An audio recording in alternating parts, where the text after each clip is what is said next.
Hello everyone, welcome back to the Harsha DSC classes. ఈరోజు మనం ఈ వీడియోలో వచ్చేసి సైకాలజీకి సంబంధించినటువంటి ప్రాక్టీస్ బిట్స్ అయితే చూద్దామండి. అందులో ఫస్ట్ బిట్ వచ్చేసి డిఫరెన్షియల్ యాప్టిట్యూడ్ పరీక్ష ఎందలి సహజ సామర్థ్య పరీక్షల సంఖ్య ఎంత అనేసి అడుగుతున్నారు. మనకు డాట్లోనండి, డాట్ అంటే డిఫరెన్షియల్ యాప్టిట్యూడ్ టెస్ట్. సో ఈ టెస్ట్లో వచ్చేసి మనకు మొత్తము ఉండేటటువంటి సహజ సామర్థ్య పరీక్షల సంఖ్య ఎంత అంటే మొత్తం 8 అయితే ఉంటాయండి దీనిలో. నెక్స్ట్ క్వశ్చన్ వచ్చేసి గిల్ఫర్డ్ ప్రకారము సృజనాత్మకత వ్యక్తుల లక్షణాలకు చెందనిది ఏది అనేసి అడుగుతున్నారు. ఆప్షన్స్లో ఫస్ట్ ధారాళత, నెక్స్ట్ అనమ్యత, సహజత్వము, పునర్నిర్వచనము అనేసి ఇవ్వడం జరిగింది. సో దీంట్లో వచ్చేసి మనకు గిల్ఫర్డ్ ప్రకారము సృజనాత్మకత వ్యక్తులకు లక్షణాలకు చెందనిది ఏది అంటే మనకు వచ్చేసి అనమ్యత అండి. ధారాళత అంటే మనకు ఫ్లూయెన్సీ, మనకు సృజనాత్మకతగా ఉండేటటువంటి వ్యక్తులు వచ్చేసి వాళ్ళకు ఎటువంటి అడిగినా కూడా చెప్పేసేటటువంటి ఇది అయితే ఉంటుంది. నెక్స్ట్ సహజత్వము, నెక్స్ట్ పునర్నిర్వచనము, ఇవన్నీ కూడా మనకు సృజనాత్మకత వ్యక్తుల లక్షణాలకు సంబంధించినవి. నెక్స్ట్ క్వశ్చన్ చూసుకున్నట్లయితే కోల్బర్గ్ ప్రకారము వ్యక్తి నైతిక వికాసంలో చివరి దశ ఏది అనేసి ఇచ్చారండి. మనకు ఇది చాలా ఇంపార్టెంట్ అని మీకు అందరికీ చెప్పానండి చాలాసార్లు కూడా. దీనిలోంచి కంపల్సరీ క్వశ్చన్ అయితే వస్తుంది. మనకు ఉండేటటువంటి ఆరుట్లో వచ్చేసి ఫస్ట్ది చూసుకున్నట్లయితే మనకు శిక్ష విధేయత అండి, అంటే శిక్ష నుంచి తప్పించుకోవటం, ఇది మనకు ఫస్ట్ స్టేజ్. నెక్స్ట్ సెకండ్ది వచ్చేసి బహుమతులు, అవసరాల నీతి, సహజ సంతోషము, ఇవన్నీ కూడా ఉంటాయి. నెక్స్ట్ సాంప్రదాయిక స్థాయిలో వచ్చేసి మంచుపాలుడు. నెక్స్ట్ సాంప్రదాయిక స్థాయిలో మళ్ళీ 4వది వచ్చేసి సామాజిక అంగీకారము, అధికారము, ఇవన్నీ కూడా ఉంటాయండి. సో ఇది మనకు 4th స్టేజ్ కింద వస్తుంది. నెక్స్ట్ చూసుకున్నట్లయితే ఉత్తర సాంప్రదాయ స్థాయిలో వచ్చేసి ప్రజాస్వామ్య చట్టాలను పాటించడము, అవన్నీ కూడా ఉంటాయి. సో ఒప్పందాలు, హక్కులు, ఇవన్నీ కూడా మనకు ఉత్తర సాంప్రదాయ స్థాయిలో ఉంటాయండి. నెక్స్ట్ లాస్ట్ వచ్చేసి వ్యక్తిగత సూత్రాలు, అంతరాత్మ దశ, ఇవన్నీ కూడా మనకు లాస్ట్ ఉత్తర సాంప్రదాయ స్థాయిలో ఉండేటటువంటి చివరి దశ 6వ దశలో ఉంటాయండి. So option 1 is the right answer. Next question వచ్చేసి వ్యక్తి తనలోని లోపాలను ఇతరులకు ఆపాదించడం అనేది అనేసి ఇచ్చారండి. ఆప్షన్స్ వచ్చేసి ప్రతిగమనం, శైరకల్పన, ప్రక్షేపణము, విస్థాపనము అనేసి ఇచ్చారు. ప్రతిగమనము అంటే చిన్నపిల్లల వల్లే ప్రవర్తించడం, అంటే ఏడవటము, ఇవన్నీ కూడా మనకు ప్రతిగమనం కిందకు వస్తాయండి. స్వైరకల్పన అంటే ఊహల్లో బతికేయటము. నెక్స్ట్ ప్రక్షేపణము అంటే ఒక వ్యక్తి తనలోని లోపాలను ఇతరులకు ఆపాదించేదాన్ని ప్రక్షేపణము అనేసి చెప్తామండి. విస్థాపనం అంటే ఒకరి మీద కోపాన్ని ఇంకొకరి మీద చూపించడాన్ని విస్థాపనం అంటాం. సో కరెక్ట్ ఆన్సర్ ఏమవుతుందండి?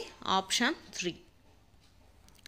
నెక్స్ట్ క్వశ్చన్ వచ్చేసి వ్యక్తి యొక్క సంఘటిత ప్రవర్తన నమూనాలకు కారణభూతమైన సంజ్ఞానాత్మక నిర్మాణాలను పియాజే ఇలా పిలిచారు అనేసి ఇచ్చారండి. ఇక్కడ ఆప్షన్స్ సాంశీకరణ, అనుకూలత, స్కిమాట, అనుగుణ్యత అనేసి ఇచ్చాడు. సో మనకు ఈ సంజ్ఞానాత్మక నిర్మాణాలలో పియాజే వచ్చేసి స్కిమాటాలను అయితే ఇతను తయారు చేయడం జరిగిందండి. నెక్స్ట్ క్వశ్చను ముఠా దశ అని పిలువబడే దశ ఏది అనేసి ఇచ్చారండి. ఆప్షన్స్ శైశవ దశ, పూర్వబాల్య దశ, కౌమార దశ, ఉత్తర బాల్య దశ అనేసి ఇచ్చారు. ముఠా దశ అని దేన్ని పిలుస్తామంటే ఉత్తర బాల్య దశను పిలుస్తామండి. పూర్వ ముఠా దశ అని అడిగినట్లయితే పూర్వ బాల్య దశ ఆన్సర్ అవుతుంది. మనల్ని ఊరికే ముఠా దశ అని అడిగితే అది ఉత్తర బాల్య దశకు సంబంధించింది. నెక్స్ట్ క్వశ్చను తన కొత్త బట్టలు పాడవుతాయనే భయం వల్ల పరుగు పందెంలో పాల్గొనకూడదని పిల్లవాడు పాల్గొన్న ప్రతివారికి బహుమతి ప్రకటించడం వల్ల పందెం పట్ల ఆకర్షితం అవ్వడంలో సంఘర్షణ అని అడుగుతున్నారు. ఇక్కడ చూసుకున్నట్లయితే ఫస్ట్ అతని బట్టలు పాడైపోతాయి అనేసి ఉంది. సో ఇది మనకు ఇష్టం లేదు అనేసి అర్థం వస్తుందండి. నెక్స్ట్ ఇక్కడ పరుగు పందెంలో ప్రతి వారికి బహుమతులు ఇవ్వడం వల్ల అతను పాల్గొనాలి అనుకోవడాన్ని ఇష్టము. సో మనకు దీనికి ఆన్సర్ ఏమవుతుందండి? ఉపగమ పరిహార, అంటే ఒకటి ఇష్టము, ఒకటి ఇష్టం లేదు. సో ఆప్షన్ 1 వచ్చేసి కరెక్ట్ ఆన్సర్ అవుతుందండి. ఇక్కడ ఉపగమ అంటే రెండు ఇష్టము, ఇక్కడ పరిహార అంటే రెండు ఇష్టం లేదు, ద్వి ఉపగమ పరిహార అంటే రెండు ఇష్టము రెండు ఇష్టం లేదు అని. ఇక్కడ ఏంది ఒకటి ఇష్టము ఒకటి ఇష్టం లేదు అంటే మనకు ఉపగమ పరిహార అనేది వాడతామండి. నెక్స్ట్ క్వశ్చను, చిన్నపిల్లల ప్రవర్తన, ఉపసంహరణ, పరాధీనత భయము, ఈర్ష్య వంటి ప్రవర్తనలు ఏ గృహ వాతావరణం గల పిల్లల్లో ఉంటాయి అనేసి వచ్చానండి. ఆప్షన్స్ ఫస్ట్ది శిశువును అంగీకరించడము, ఆప్షన్ 2 సామరస్యము మంచి సర్దుబాటు, ఆప్షన్ 3 స్థిరమైన ఖచ్చితమైన క్రమశిక్షణ, ఆప్షన్ 4 అతి సంరక్షణ అతి గారాబము అనేసి వచ్చారండి. సో ఇక్కడ చిన్నపిల్లల ప్రవర్తన అంటే వాళ్ళకి వయసు పెరిగినా కూడా వాళ్ళు చిన్నపిల్లలాగానే బిహేవ్ చేస్తూ ఉంటారండి. ఉపసంహరణ అంటే ఏంటంటే వీళ్ళు వచ్చేసి ఏదైనా నేను చెయ్యలేను, నాకు రాలేదు అంటే నేను దీన్ని చెయ్యలేను అనేటటువంటి సామర్థ్యము, అంటే ప్రతి ఒక్కదానికి నెగిటివిటీ ఎక్కువ ఉంటుందన్నమాట. నేను చేయగలను అనేటటువంటి భావన ఉండదు, నేను చెయ్యలేనేమో అనేసి వాళ్ళు తప్పుకుంటూ ఉంటారనమాట పోటీల నుంచి. దాన్ని ఉపసంహరణ అంటారండి. పరాధీనత అంటే వాళ్ళు కొంచెము బలహీనతగా ఉండడము, భయము, ఈర్ష్య ఇటువంటివన్నీ కూడా ఏ గృహ వాతావరణంలో ఉంటాయంటే అతి సంరక్షణ అతి గారాబం అండి. అంటే ప్రతి పనిని కూడా వాళ్ళు పిల్లల్ని గారాబం చేసి ఏ పని నేర్చుకోనివ్వకుండా ఉండడం, లేకపోతే అతి సంరక్షణ అంటే ఏదైనా వాళ్ళకు ఎక్కువగా ప్రతి ఒక్కదాన్ని ఏమైనా అవుతుందేమో అని పెద్దలే చేస్తూ ఉండడం వల్ల ఆ పిల్లలు వచ్చేసి అలా ఫీల్ అవుతూ ఉంటారు. సో ఆప్షన్ 4 వచ్చేసి కరెక్ట్ ఆన్సర్ అండి. నెక్స్ట్ క్వశ్చన్ వచ్చేసి క్రింది వాటిలో ఒకటి ప్రక్షేపక పరీక్ష అనేసి ఇవ్వడం జరిగిందండి. ఇక్కడ మనకు ప్రక్షేపక పరీక్షలు అప్రక్షేపక పరీక్షలు అనేది 2 రకాలు ఉన్నాయని మీ అందరికీ తెలిసిందే. సో ఈ పరీక్షలను వచ్చేసి మనము మూర్తిమత్వం అధ్యయనం చేయడానికైతే వాడతారండి. సో ప్రక్షేపక పరీక్షలు అంటే ఏంటంటే అస్పష్టమైన ఉద్దీపనల ద్వారా మనము మూర్తిమత్వాన్ని అంచనా వేయటంలో మనము ప్రక్షేపణ పరీక్షలను అయితే వాడుతూ ఉంటాము. అంటే చదువు రానటువంటి వాళ్ళకి, చిన్నపిల్లలకి వీళ్ళకి ఏంటంటే బొమ్మలను చూపించడము, వీటి ద్వారా వాళ్ళ యొక్క మూర్తిమత్వాన్ని అంచనా వేస్తారనమాట. సో వీటిల్లో మనకు మూర్తిమత్వ పరీక్ష వచ్చేసి మనకు అర్థమైంది కదా, అస్పష్టమైన ఉద్దీపనల ద్వారా అంటే చదువు రానటువంటి వాళ్ళ కోసము చిన్నపిల్లల కోసము మనము ఇవి అయితే వాడతామండి. సో ఇతివృత్త గ్రాహ్యక పరీక్ష అనేది కూడా మనకు చిల్డ్రన్ అప్పర్ సెషన్ టెస్ట్ అండి. ఇది అంటే చిన్నపిల్లలకు సంబంధించింది. సో ఇది మనకు ప్రక్షేపక పరీక్ష అవుతుంది. నెక్స్ట్ క్వశ్చను, సర్దుబాటు గల వ్యక్తి యొక్క లక్షణం ఏంటి అనేసి ఇచ్చారు. ఆప్షన్స్ ఫస్ట్ ఆత్మ న్యూన్యత, ఉద్వేగ అస్థిరత్వ, మంచి మానసిక ఆరోగ్యం, ఆప్షన్ 4 అవాస్తవ దృక్పథం అనేసి ఇచ్చారు. సో సర్దుబాటు గల వ్యక్తి ఎలా ఉంటాడండి, ఎప్పుడైనా సరే మంచి మానసిక ఆరోగ్యాన్ని కలిగి ఉంటారు. So option 3 is the right answer. Next question, గోల్మెన్ ప్రకారము ఇతరులను అర్థం చేసుకోవటం అనే నైపుణ్యము ఉద్వేగాత్మక ప్రజ్ఞలోని క్రింది విశేషణానికి చెందును అనేసి ఇచ్చారండి. ఆప్షన్స్లో మనకు సాంఘిక పరిచయము, స్వయం పరిచయము, స్వీయ నిర్వహణ, సంబంధాల నిర్వహణ అనేసి ఇచ్చారు. ఇతరులను అర్థం చేసుకోవటం అనే నైపుణ్యం అండి. సో ఇది దేనికి సంబంధించింది, ఇతరులను అర్థం చేసుకోవడం అంటే సాంఘిక పరిచయం అండి. స్వయం పరిచయము, స్వీయ నిర్వహణ ఇవన్నీ కూడా మనకు సంబంధించినవి అనమాట. ఇక్కడ ఏంటి, ఇతరులను అర్థం చేసుకోవడం అనేసి వచ్చారు. సో ఇతరులను అర్థం చేసుకోవడం అనేది ఏమవుతుంది, సాంఘిక పరిచయం అవుతుందండి. ఒక ప్రయోగంలో కారణం పాత్రను పోషించే చరం ఏది అనేసి వచ్చారండి. ఆప్షన్స్ ఫస్ట్ది పరతంత్ర చరము, స్వతంత్ర చరము, జోక్య చరము, ఏ చరము కాదు అనేసి ఇచ్చారు. సో మనకు ఫస్ట్ పాత్రను పోషించే చరం ఏదండి, స్వతంత్ర చరం అనమాట. పాత్రను పోషించే చరం వచ్చేసి స్వతంత్ర చరము. Option 2 is the right answer. Next question, సరికాని జతను గుర్తించండి అనేసి ఇచ్చారండి. ఆప్షన్స్లో ఫస్ట్ పరిశీలన అభ్యాసనము బండూరా అనేసి ఇచ్చారు. So correct. బోధన అభ్యాసన సిద్ధాంతము బ్రూనర్ అనేసి ఇచ్చారు. ఇది కూడా కరెక్టు. అంతరదృష్టి అభ్యాసన సిద్ధాంతము అనేసి ఇచ్చారు. సో అంతరదృష్టి అభ్యాసన సిద్ధాంతాన్ని ప్రతిపాదించింది ఎవరండి, కోహిలర్ అండి. కోహిలర్ అంతరదృష్టి అభ్యాసన సిద్ధాంతాన్ని ప్రతిపాదించింది ఎవరు అంటే కోహిలరు. సో ఇది మనకు రాంగ్గా ఇచ్చారు. మీకు పావ్లోవ్ గురించి తెలిసిందే కదా, శాస్త్రీయ నిబంధన సిద్ధాంతాన్ని ప్రతిపాదించింది ఎవరు అంటే పావ్లోవ్. నెక్స్ట్ యత్నదోష సిద్ధాంతాన్ని ప్రతిపాదించింది వచ్చేసి థార్న్డైక్. సో ఇది కూడా కరెక్ట్ అండి. సో మనకు రాంగ్ ఇచ్చింది ఏది అంటే సరికానిది ఆప్షన్ 3 అండి. అంతరదృష్టి అభ్యాస సిద్ధాంతాన్ని ప్రతిపాదించింది వచ్చేసి కొహిలరు.